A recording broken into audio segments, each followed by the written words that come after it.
Olá, muito bom ter você em mais uma aula do curso Os Novos Membros. Nesta aula apresentaremos os conteúdos do capítulo 11 do livro Os Primeiros Passos do Discípulo, o Credo Apostólico, a Regeneração e a Conversão. Meu nome é Robson, eu faço parte da equipe ministerial da Igreja Presbiteriana de São José do Rio Preto. Eu lhe dou as boas-vindas em nome dessa igreja que ora e trabalha como uma família de discípulos de Jesus. Na aula anterior, nós aprendemos que Jesus Cristo é o Redentor enviado por Deus. Chegou a hora de saber como podemos ser salvos por Jesus Cristo. O que é necessário para que nós, hoje, sejamos abençoados com aquela obra realizada há mais de 2000 anos? E a resposta está na última declaração do Credo Apostólico, que focaliza a pessoa e a obra do Espírito Santo. Convido você a ler comigo: creio no Espírito Santo, na Santa Igreja Universal, na comunhão dos santos, na remissão dos pecados, na ressurreição do corpo, na vida eterna. Amém. Essa é a última declaração ali do Credo Apostólico. E, nesse sentido, o Pai envia o Filho para padecer, morrer, ressuscitar e ser glorificado, exaltado. Ambos enviam o Espírito Santo para aplicar a salvação no coração daqueles que são salvos. É o que nos traz essa figura, a dinâmica da obra redentora. Assim, precisamos responder ao Evangelho. Uma outra figura vai trazer para a gente: Deus fala conosco pelo Evangelho e respondemos ao Evangelho. Nós somos salvos pela obra salvadora, e os salvos passam por uma experiência denominada conversão. O texto de Ezequiel 18, versículo 30, vai dizer, eu convido você a ler comigo esse texto da Palavra de Deus. Portanto, eu vos julgarei, cada um segundo os seus caminhos, ó casa de Israel, diz o Senhor Deus. Convertei-vos e desviai-vos de todas as vossas transgressões, e a iniquidade não vos servirá de tropeço. Então, essa é a experiência da conversão. A conversão é a nossa resposta ao Evangelho. Essa resposta envolve ouvir as declarações da Bíblia sobre a salvação. É o que nós temos, por exemplo, na carta aos Hebreus, no capítulo 7, versículos 7 e 8, que vai dizer: assim, pois, como diz o Espírito Santo, hoje, se ouvirdes a sua voz, não endureçais o vosso coração, como foi na provocação no dia da tentação no deserto. Também lá, Salmo 119, 59, também na mesma linha, mas ainda essa resposta envolve também arrepender-se. É o que temos na Palavra de Deus em Atos capítulo 2, versículo 38. Respondeu-lhes Pedro: arrependei-vos e cada um de vós seja batizado em nome de Jesus Cristo para a remissão dos vossos pecados, e recebereis o dom do Espírito Santo. E ainda nós, nessa resposta, temos crer em Jesus Cristo. Essa resposta, ela envolve crer em Cristo, recebê-lo, invocá-lo de coração, reconhecendo como autoridade máxima, Senhor, Redentor, Salvador único e suficiente. Por exemplo, quando nós olhamos para um texto conhecido da Palavra de Deus, João 3,16, porque Deus nos amou de tal maneira que deu seu Filho unigênito para que todo aquele que nele crê não pereça, mas tenha a vida eterna. Nós temos outros textos também, Romanos 10, 8, 11, Efésios 1, 13, João 1, 2. Enfim, esses textos que estão aí, você pode depois estar se atentando para cada um deles, mas, no entanto, nós precisamos entender que a resposta dada ao Evangelho, ela envolve ouvir, arrepender-se e crer. Diante disso, o que nós deparamos até nessa figura, que nós devemos responder a Deus. Porém, existe um problema. causa da queda, nós não conseguimos fazer isso.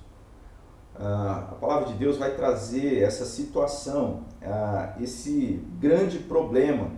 Por exemplo, o texto de 1 Coríntios, capítulo 2, versículo 14, diz o seguinte: ora, o homem natural não aceita as coisas do Espírito de Deus, porque lhes são loucura, e não pode entendê-las, porque elas se discernem espiritualmente. Ou ainda, 2 Coríntios 4, versículos de 3 a 4, que diz: mas se o nosso evangelho ainda está encoberto, é para os que se perdem que está encoberto, nos quais o Deus desse século cegou o entendimento dos incrédulos, para que lhes não resplandeça a luz do evangelho da glória de Cristo, o qual é a imagem de Deus. E ainda nós podemos olhar para Romanos, no capítulo 3, os versos 10 e 11, como está escrito: não há justo, nenhum sequer, não há quem entenda, não há quem busque a Deus, todos se extraviaram, a uma se fizeram inúteis, não há quem faça o bem, não há nenhum sequer.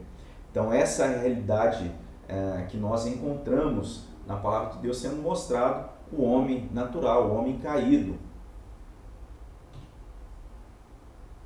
Como então esse homem natural, cego, obtuso, pode compreender o Evangelho? Como é que ele, cujo coração é rebelde, escravo do pecado, pode se arrepender?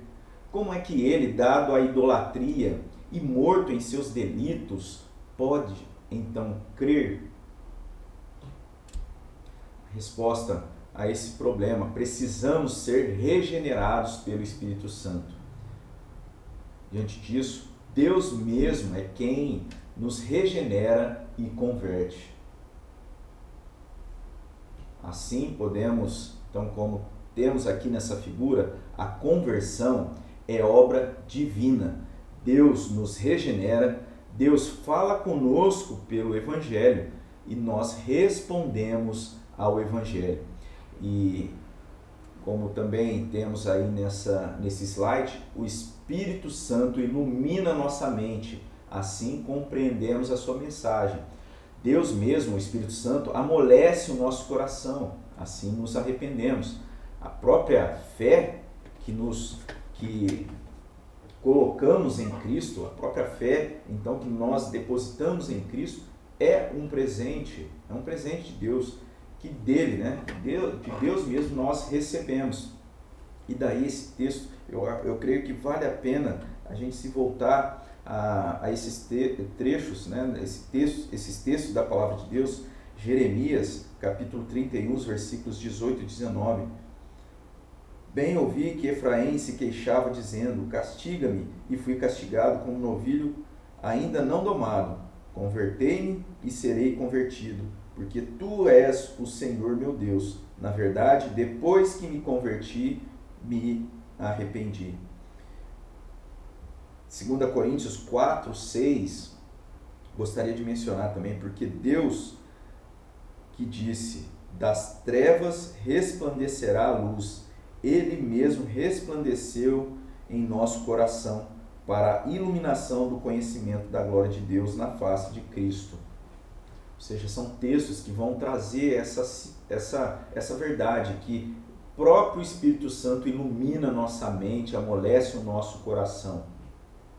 O Espírito nos regenera pela palavra, ou seja, a salvação é trazida a nós pelo Espírito Santo, que nos faz participantes da herança do Filho. Por exemplo, esse texto de Ezequiel também é um texto muito importante. Se você tiver com um livro aí, nós temos o trecho transcrito, Ezequiel 36, 26 e 27, diz assim: dar-vos-ei coração novo, e porei dentro de vós espírito novo, tirarei de vós o coração de pedra, e vos darei coração de carne, porei dentro de vós o meu espírito, e farei que andeis nos meus estatutos, guardeis os meus juízos, e os observeis.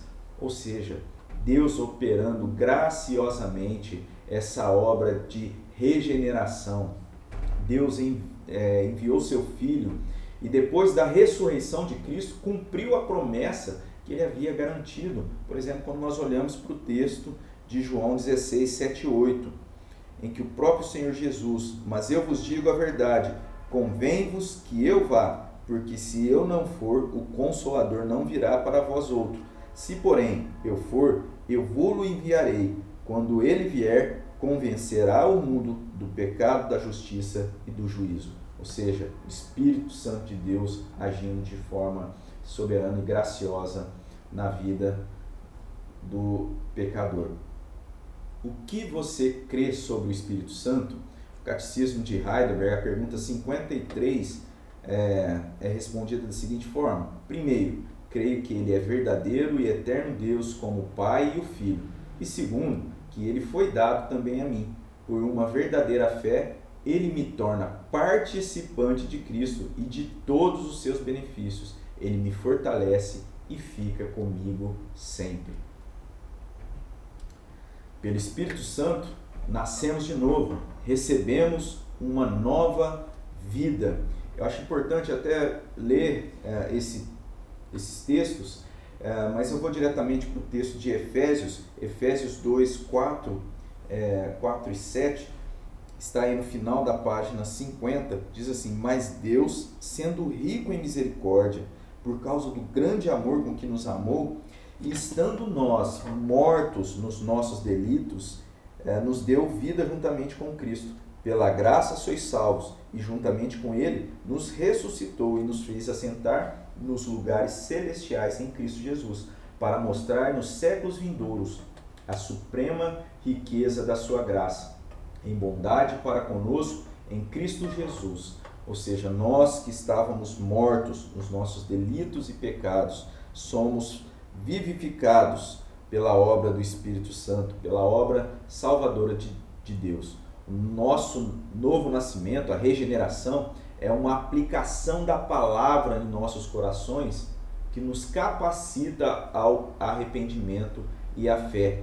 Podemos olhar também para o texto de 1 Pedro, versículo 23 do capítulo 1, pois fostes regenerados, não de semente corruptível, mas de incorruptível, mediante a palavra de Deus, a qual vive e permanece. Ou seja, se você quiser olhar também o texto aí na primeira carta aos Tessalonicenses, também vai estar mostrando essa verdade. O novo nascimento, a regeneração, ela é uma aplicação da palavra de Deus pelo Espírito Santo na nossa vida, no nosso coração, que é a conversão, o arrependimento e a fé. Que vimos até aqui que o Espírito Santo é o agente da remissão dos pecados, mencionado no credo.